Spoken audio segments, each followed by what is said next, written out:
Boomerang presents Daffy Duck's movie, Fantastic Island. Banana, S-E-S, S-E-S!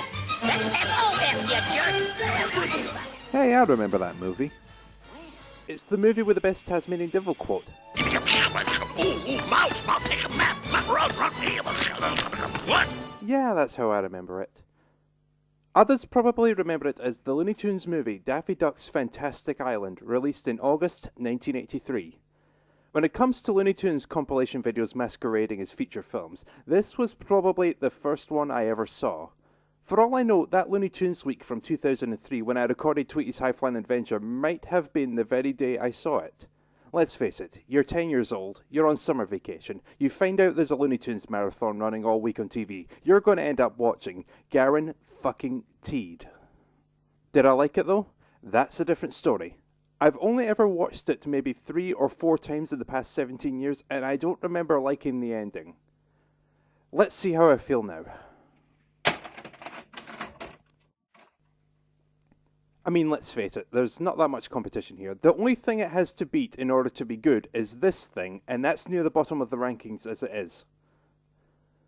Anyway, the video starts with the Warner Brothers logo, and a quick reminder of Bugs Bunny's 50th birthday, featuring probably the worst Bugs Bunny voice I have ever heard. You can't start this without wishing me a happy 50th birthday first. If we're going by cartoon appearances, Bugs' birth year would be 1940, but since this video is apparently from 1999, according to the case anyway, that promo has no place being on this video, but whatever. From what I've been able to gather, and by that I mean from looking at one YouTube comment, I've gathered that in this brief clip, Bugs was voiced by Keith Scott. For those of you unfamiliar, Keith was the voice of Arctos the Snowman in Tabaluga, Splodge the Kangaroo in Blinky Bill, Bullwinkle in The Adventures of Rocky and Bullwinkle, and he was the original voice of Diesel 10 in this. Oh my god, here we go again. I've talked about this movie enough times already, I'm sick of it at this point, let's just forget all about it. On to our feature presentation. Daffy Duck and Speedy Gonzales are stranded on a deserted island with seemingly nothing more than a coconut tree. The opening credits actually do a clever job showing how they ended up on the island. Daffy's out sailing, he encounters a shark, his boat sinks, he races to the safety of the island. After being stranded for months, Daffy begins to go insane, only to be cut short by the presence of 2 pirate ships manned by Bugs Bunny and Yosemite Sam engaging in combat. Oh yeah, and Taz is there too, spewing army talk apparently. If you've seen the 1954 cartoon Captain Hairblower, you know exactly where this is going. Sam's ship explodes and debris begins to litter the coconut island, including a treasure chest with a map leading to treasure that conveniently just happens to be buried on that very island. The best beware though, as Sam and Taz are hot on their trail. Eventually, in their search for the treasure, Daffy and Speedy find an old well. A wishing well, of all things.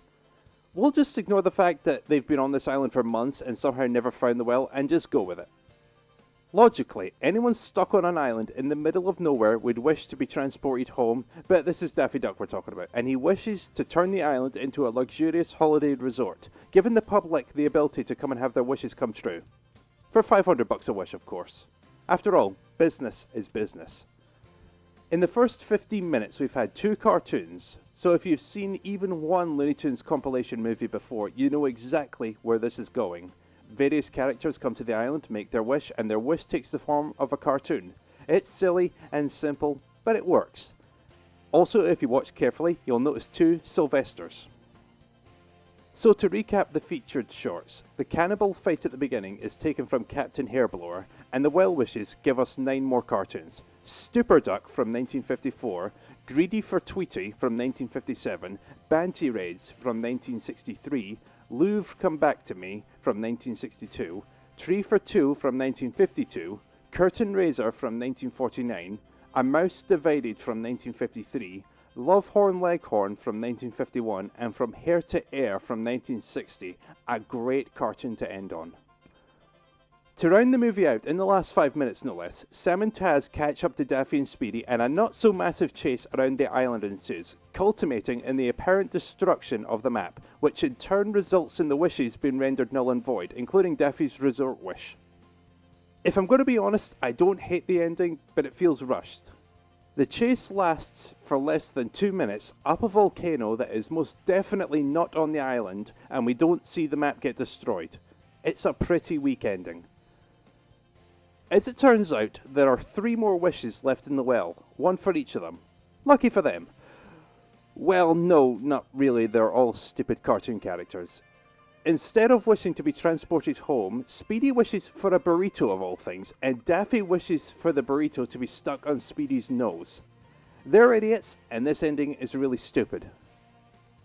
Fortunately, Sam actually has brains and wishes for a new pirate ship, stranding Daffy and Speedy on the island. At least until he can sink a certain pesky rabbit. And no, you didn't miss anything. Bugs is in this movie for about 10 minutes, all of which is spent in 2 cartoons. Well, after that, I remember why I don't like the ending. It is beyond rushed and brainless. That being said, what we did get for the main feature, it's simple, but it works. It's probably not the best compilation movie out there. It's certainly not the best Looney Tunes release in my collection, but I enjoyed it. It reminded me of why I love cartoons so much. I give it a very good 3 out of 5. And I'm placing it at number 34 in the rankings, ahead of Funtime Favourites and the Disney Holiday Planner, and behind Fast and Furious and Kim Possible, The Secret Files. Now, there's another Looney Tunes release I'd like to talk about, but there was something I purchased recently that gives me an excuse to talk about someone inspirational in my life.